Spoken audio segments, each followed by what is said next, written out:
Hey folks, it's Webby. Welcome back to another video. Today I'm going to be showing you around a 2022 BMW iX3. If you're not familiar with this car, it's an electric version of BMW's ever popular X3 SUV. So it hasn't got a petrol or diesel engine under the bonnet. It's actually got an electric motor powering the rear wheels. So today we're going to have a look around the car. I'll explain about the specification. We'll take it for a drive obviously, and I'll tell you what my thoughts and opinions are on BMW's first ever electric SUV. Now in terms of exterior styling, it's very difficult to actually distinguish this to a regular X3 with a petrol or a diesel engine. This only comes in one specification and includes everything as standard, including the M Sport exterior styling and interior styling. In terms of the front design, as I said, it's very difficult to distinguish this to a normal X3. The real difference is this black gloss section on the front grille, where you'd normally have the slats to let air through to the radiator. Instead of that, you've actually got an air duct here, and then behind that you've got the flaps that open and close as and when the car needs to sort of get air in to cool things down. Other than that, we've got the standard bits and pieces at the front. We've got things like the parking sensors, the cameras, the radar down there for things like the radar cruise control. Standard, normally you'd get LED headlights. This particular car has got the optional laser headlights, which I have to say are absolutely fantastic at night time. They are superb. The side sections down here, on this car, are actually painted grey. They normally come blue, but you can have grey as an option. So it makes the car a little bit more subtle when you're driving along, or in terms of its visual appearance. Because the blue is actually quite bright, and yeah, it's then very obvious that this is the electric version. Coming around the side of the car, as I said, it's got all the M Sport styling. So you've got the body styling kit, you've got the little M badges there as well. It's got a unique set of 20-inch alloy wheels just for the iX3. I actually quite like the design of these. They're a little bit sort of flatter in their design because they're designed for, you know, air to go around the car and reduce drag. But they're actually a good looking wheel. 20 inches in size, and they're wrapped in some Yokohama tyres, so nice and sticky for excellent handling. So coming around the side, the profile of the car again is exactly the same as a regular X3. It does sit slightly lower, I think it's about 30mm lower than a regular X3, which you can just about tell when you're looking at them, but you kind of need them side by side to really tell the difference. But yeah, there's nothing really to tell the difference between this and a regular X3. This particular car is in a colour called carbon black, one of my favourite BMW colours, which I think really suits this car. But other than that, there's not much to tell from the outside. It's a regular X3 but with an electric motor. And then coming around to the back of the car, the grey accents that we had at the front are also down here as well. As I say, if you had the regular blue, you get the accents around by where the exhaust pipe would be, which obviously we haven't got an exhaust pipe on this car. But yeah, you get a nice sort of little M Sport rear diffuser down the back here. So it feels and looks a bit sportier than a normal sort of EV, if you like. You get these really cool LED taillights as well, which at night time look absolutely fantastic. And when you're following the iX3, they're quite distinctive. They really sort of stand out. Tailgate is electric, as you'd expect. With the second row of seats in place, you've actually got a really sort of generous 510 litres of carrying capacity. Fold the rear seats down and that extends to 1,560 litres, so a really usable space. Under the boot floor, you've got a little storage compartment for the cables that come with the car. You've got the regular cable that you can use for actually plugging your car in at home. That takes for ages to do. So if you're going to get one of these, invest in a fast charger for home because it takes forever. At home I was charging, it was like 1.8 kilowatt per hour. The car's got an 80 kilowatt battery, so you can do the maths on that as to how long it would take if you had a flat battery.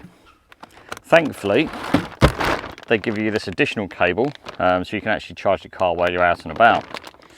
And with the car, BMW actually include 5 years worth of free charging at any ChargeFox charging outlet. Unlimited charging, doesn't matter how many times you use it. You basically get this little plastic card, so whenever you go to the charging point, you just tap your card on the machine and it lets you charge your car. So if you actually live near a ChargeFox station, or there's not one too far from where you live, it'd be the ideal way to charge your car without having to invest in a fast charger at home. But other than that, yeah, you can say boot's fantastic size, really usable. And you say you've got that little sort of cubby under there, for storing all your cables, and also things like your tyre repair kit, because you don't get a spare wheel on this car and it hasn't got run flat tyres. As you'd expect for a car costing this much money, you've got keyless entry, but a nice bonus with this car, and probably a lot of other BMWs, is that your keyless entry actually works off of all 4 doors, so you can literally just put your hand on there and open that. A lot of other cars that I've driven, the keyless entry only works off of the front doors, so if you want to get in the back, you've either got the key out of your pocket or open the front door first to open the back door. I know that's a first world problem, but it's just nice to be able to do it literally from the back door without having to faff around and open the front door first. So on that note, let's actually have a look inside the car and I'll show you some of the features in the tech that's standard on this car. So coming into the cabin of the iX3, let me just start over on the door first. You do get things like blue stitching all the way across the doors, which is quite nice.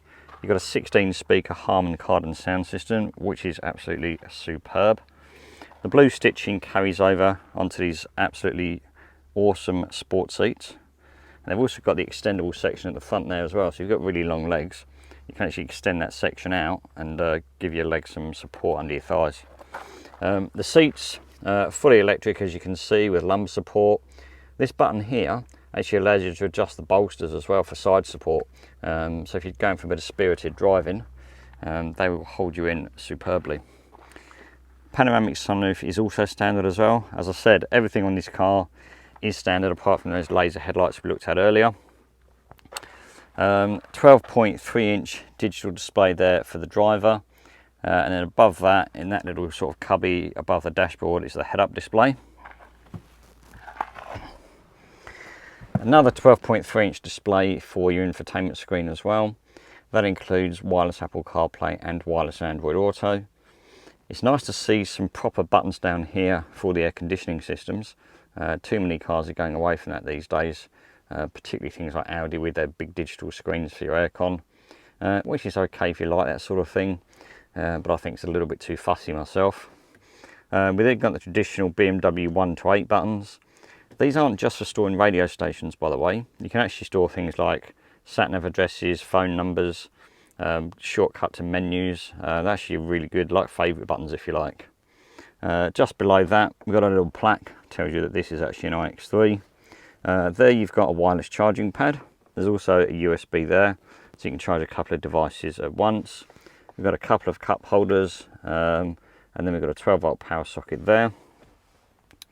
Looking at the gear stick side of things, traditional gear stick like in any other BMW, but again you've got the little blue accents just around the side there to tell you this is an electric car, and also the blue starter button. You've then got the iDrive controllers there, so again familiar if you've been in a BMW before. The screen is also touch screen, and you've got the gesture control as well. I'm not a fan of the gesture controller, if I'm honest. I'd rather just do touch screen or you use the iDrive controller. Again, like any other BMW, you've got the settings for the Sport, Comfort and Eco Pro for the engine and gearbox, with your electric handbrake just behind there. And there's an additional mode here with the gear stick that you can just see there, the B. That's for giving you maximum regeneration with the braking, so you can actually put charge back into the battery whilst you're driving. In terms of driving position, the iX3 is just like any other BMW. You've got these really supportive sport seats. You've got a beautiful leather steering wheel. The pedals are nicely spaced out as well, and there's a little footrest down there as well for your left foot. But the actual driving position is really, really nice. Visibility out the front is superb, as is the side windows as well, so you get a decent view of the road. A lot of light comes in obviously with that panoramic sunroof, and it makes the interior feel nice and light and airy. So climbing in the back, the doors open nice and wide, so access is actually really easy. You've got a nice thud of the door, so you know it's nice and solid as well. There's a decent amount of legroom back here. I mean, anyone sitting behind my driving position is always going to have a lot of legroom. But it's nice that you can actually get your feet under the front driver's seat, so you can stretch your legs out a little bit, which is great if you're going on a long journey. Visibility out the side window is also good. And again, that light comes in from the sunroof, making it nice and light and airy in the back as well. There's a little net on the back if you want to store things in there as well. An iPad probably with kids these days. They don't read books anymore, do they? It's nice to see air vents in the back, plus also controls for the climate control, because the passengers in the back can actually operate their own air conditioning. Down below that, we've actually got 2 USB-C fast charging points as well, which is great for kids who are always going to be travelling with phones and iPads and, you know, bits and pieces like that. So yeah, in the back here is pretty decent. So then in the middle, we've got the typical fold-down centre armrest. We've then got cup holders as well, so one each for the rear passengers. And then a little section that flips up, so you've got a bit of storage in there as well, which is quite handy. All 3 rear seats have got the tether points on the back for attaching obviously a child seat. And then the outer 2 seats have also got the ISOFIX mounting points as well. As with any electric car, the proof in how good this iX3 is really in the way it drives. Some of the other electric cars I've driven, you can really feel the weight of the batteries, particularly when you go around corners or go over bumps. The suspension feels a bit unsettled. So it'll be interesting to see how this compares, because I've driven other X3s before and they handle and drive superbly. So I want to see how this compares, not just to the regular X3, but also other electric vehicles as well. Now it's obvious to say that it's obviously very quiet in this car because it's an electric car, but you don't even pick up any road noise, any tyre noise. It is probably one of the quietest cars I've ever driven, because often when with an electric car you do pick up road noise and tyre noise because everything else is amplified, because there's no engine noise to kind of cover everything. But yeah, somehow BMW have managed to, you know, make this car just a pleasure to drive. Going around corners, you know, it just like handles like any other X3. It doesn't, you don't feel the weight of the car. I mean, it's just over 2.2 tonne, and it really doesn't feel like it's that heavy. Whatever they've done, they have done an absolutely fantastic job of making this iX3 drive and handle almost as good as a 3 Series sedan. I've actually driven a few electric cars in the last couple of years, from the Mini Electric to Tesla 3 to Hyundai iONIQ 5, and I've got to say, so far this is definitely my favourite electric vehicle to drive. And it's not just good in a straight line either. It's really good at sort of tackling twisty roads if you want to have a bit of fun, because again it really doesn't feel as heavy as it is. The steering's well weighted, there's plenty of feel to the steering. So those Yokohama tyres that we saw earlier on in the video give you plenty of sticky sort of grip when you go around corners. It's just an absolute pleasure to drive this thing. Now the 0 to 100 is 6.8 seconds, so BMW say. So it's not going to win any traffic light races against like a Tesla Model 3. But then it's not really designed for that sort of thing. It's more than just a one-trick pony. It really is a family car that can do everything that a normal X3 can. It just happens to have an electric powertrain as opposed to a petrol or diesel engine. In terms of running costs, BMW will actually offer you the chance to buy a service package for either 4 or 6 years to cover your servicing costs. So there's going to be no big shocks when you come to sort of take your car in for a service and you get suddenly a big bill. I think the only thing that you could really say is negative about this car isn't just about this car, it's about BMW cars in general. And that's the fact they only come with a 3-year unlimited mileage warranty. It still feels very archaic in this day and age that a manufacturer can offer a 3-year warranty, where everybody else is giving you a minimum of at least 5 years, and some manufacturers are 7 and even 10. So come on BMW, up your game. Time to give us a 5-year warranty on all your cars. Now in terms of the range, BMW say it should do something like 460 k's on the official sort of test figures. I haven't seen anywhere close to that. It's been giving me a range of roughly 350, which still isn't terrible. Considering the price of fuel these days, it's still going to be cheaper to run an electric car, even if you've got to charge it once a week, than it is to fill up petrol or diesel you know, in a regular sort of X3. The list of safety equipment is as long as your arm on this car. Autonomous braking, blind spot monitor, rear cross traffic alert, adaptive cruise control, front and rear sensors, park assist. It's got everything covered basically. There's nothing you'd really want to add on, because you get to the point where you're not driving, the car is for you. Don't get me wrong, it's good to have safety equipment on your car, but sometimes it just detracts from the joy of driving. You just want to go out there and enjoy yourself without all these bloody beepers keep going off at you all the time. They've also done a really good job at tuning the suspension as well. As I mentioned earlier, the car weighs 2.2 tonne, and you think that would adversely affect the ride because they have to stiffen the suspension to cope with the extra weight of the car.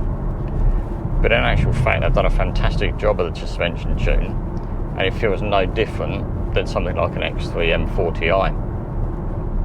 I think if all electric cars were as good as this iX3, it would certainly make people adopt them a little bit quicker, I think.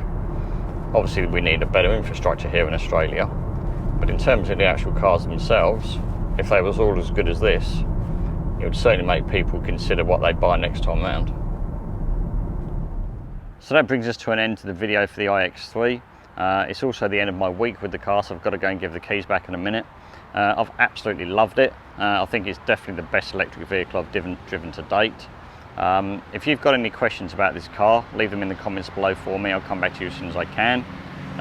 Excuse the noise with the trucks, it's a busy day here today. But yeah, leave any comments for me below and I'll come back to you as soon as I can. If you've enjoyed the video, give it a like. Don't forget to subscribe to the channel. Hit the notification bell, because that will tell you every time a new video gets released. Thanks very much for watching the video today. I hope you've enjoyed it, and I look forward to seeing you on the next one.